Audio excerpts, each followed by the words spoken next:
आजकल देख ही रहे हैं सब लोग, सबका एक दिन निर्धारित है सबको सम्मानित करने का। जैसे डॉक्टर्स डे है आजकल, तो फादर्स डे भी, मदर डे भी आप ऐसे देखते हैं, मोबाइल पे देखते हैं ना।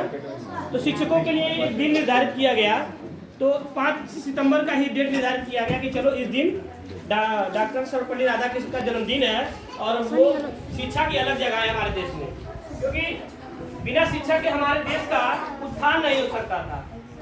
समाज का, देश का, गांव का उत्थान होने में सबसे बड़ी भूमिका शिक्षा की होती है ना शिक्षा की, सबको पता है ना।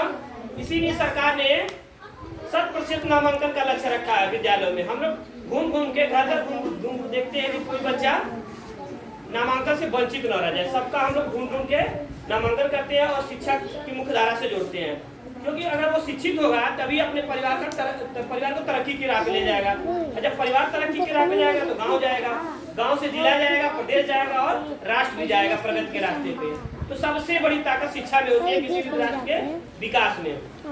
और आप लोग ये जानते ही है कि हमारे देश की संस्कृति पूरे विश्व में सबसे अच्छी मानी जाती है।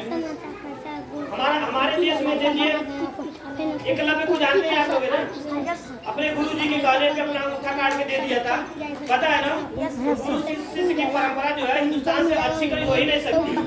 आज पूरे विश्व में देख लीजिए, ये शिक्षा की ही देन है, ये शिक्षा की ही देन है कि पूरे हिंदुस्तान में, पूरे विश्व में देख लीजिए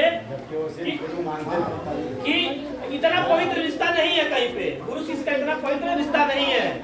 वहाँ पे सिर्फ ज्ञान के लिए शिक्षा ग्रहण किया जाता था, ज्ञान के लिए, ठीक है ना। लेकिन हिंदुस्तान में शिक्षा ग्रहण किया जाता था ज्ञान के लिए और उसके साथ साथ नैतिकता के लिए, ठीक है ना। अब देखिए पूरे विश्व में उठा के देखिए, आजकल आप हिंदुस्तान में भी देख रहे हैं वृद्धाश्रम खुल गए ना। है बात मत करो, वृद्धाश्रम जानते हो, वृद्धाश्रम एक समझो अच्छी डिग्री है, उसमें बुजुर्ग जिनका कोई नहीं होता है, न बच्चे होते हैं, कोई नहीं होता, उनको वहाँ पे ठहराया जाता है, उनकी सेवा सत्कार किया जाता है, किसी तरह अपना जीवन यापन करते हैं। ये हमारे देश में पहले नहीं हुआ करता था। पूरा इतिहास उठा के देख लो आज का, जो इतिहास पढ़ते हो ना, इतिहास में देख लो कहीं अनाथालय चाहे वृद्धाश्रम कहीं नहीं था। ये सब पश्चिमी देशों की देन है जहाँ पे शिक्षा बहुत आगे थी, तो कमी क्या थी, वहाँ नैतिकता नहीं थी। गुरु जी से ज्ञान ग्रहण किए, बिजनेस किए, व्यवसाय किए, नौकरी के अच्छे पदे पर चल गए, गुरु जी को भूल गए। लेकिन हमारे देश में तो शिक्षा के साथ साथ नैतिकता भी सिखाई गई, कैसे परिवार को चलाना है और कैसे किसके साथ रहना है, किसका आदर सम्मान करना है। पैसे को महत्व नहीं दिया गया है, नहीं दिया गया है ना। इसीलिए तो एकलव्य गुरु जी के कहने पर अपना उठा दे दिया था काट के। ऐसा पूरे विश्व में कहीं मिलता है? कहीं नहीं मिलता है। तो आप लोगों की भी एक जिम्मेदारी है कि जो हमारे देश की सभ्यता संस्कृति है उसी के अनुसार चलें, ज्ञान भी ग्रहण करें, तभी तरक्की होगी। नहीं तो देखिए आज विदेशों में क्या होता है, सबसे अधिक वहाँ पे है वृद्धाश्रम, क्योंकि उनके बच्चे उनका देखभाल नहीं करते हैं। वहाँ पे तमाम एक आदमी तमाम शादियाँ करता है, ठीक है। और हमारे हिंदुस्तान में क्या है कि सातों जन्म साथ निभाने का कसम लोग खाते हैं। तो इस तरह से अपने माँ बाप की लोग सेवा करते हैं। यहाँ पे वृद्धाश्रम बहुत कम है, अब हो रहे हैं, कुछ पश्चिमी सभ्यता इधर हावी हो रही है, तो इधर भी अब बन रहे हैं, क्योंकि लोग पैसे के रिश्तों को तवज्जो नहीं दे रहे हैं, पैसे का अधिक महत्व दे रहे हैं लोग। तो धीरे धीरे वो परंपरा आ रही है, तो उस परंपरा को त्यागना है हमको। जो पुरानी भारतीय संस्कृति सभ्यता है ना, उसी को अपनाना है।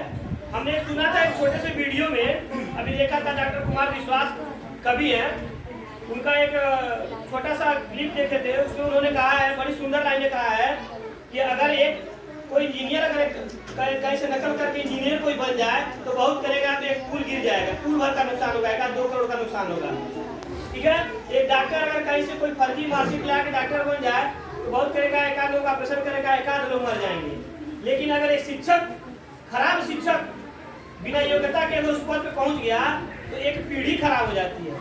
जैसे तुम्हारे गांव में एक पीढ़ी है ना, ये इतने बच्चे पढ़ रहे हैं ना, एक अध्यापक अगर खराब निकल गया तो इतने बच्चे बर्बाद हो जाएंगे। तो अब समझ गए ना कितना महत्वपूर्ण है शिक्षक। तो तुम्हारी भी एक जिम्मेदारी है कि गुरु का सम्मान करें, क्योंकि हमारे हिंदुस्तान में गुरु का महत्व ईश्वर से बड़ा माना गया है ना।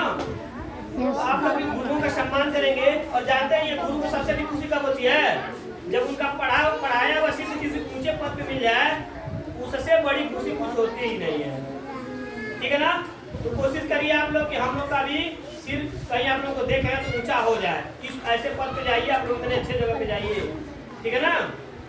तो बस अब यही इतनी बात आपको कह के अपनी बात को विराम करते हैं, बाकी अब गुरु जी लोग बताएंगे।